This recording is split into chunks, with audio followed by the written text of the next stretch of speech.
Hey YouTube, well today's Mother's Day and I got Sally some flowers and looks like the Lord sent us some snow to dress things up because it's snowing pretty good at the moment.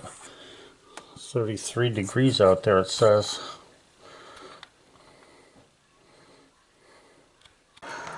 Well, we got about 2 inches of snow and it stopped snowing now, so I don't know what it's going to do for the rest of the night, but it is 32 degrees. May 9th, Mother's Day.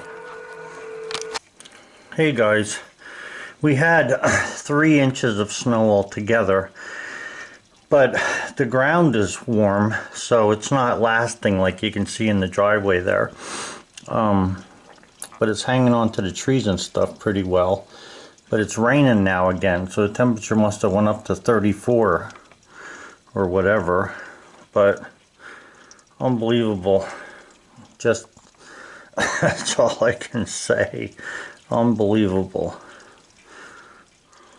I'm going to just put this short video up just to give people something different to look at.